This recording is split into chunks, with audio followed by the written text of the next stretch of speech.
In this video, I'm going to give you the answer of this question. The question is, in cooking, what does al dente translate to? When I give you the answer of this question, and the correct answer for the question is to the tooth. What is the answer of the question?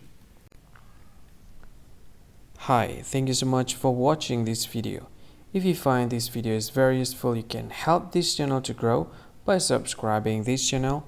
Please this subscribe button and don't forget to like this video.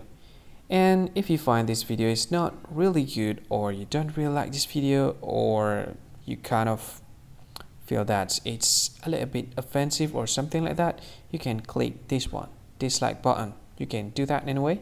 And if you want to share this video with your friend, you can share it by clicking this share button, and you can share it to any social media that you wish that is currently available at this time, like Facebook, Twitter, LinkedIn, and many others, right?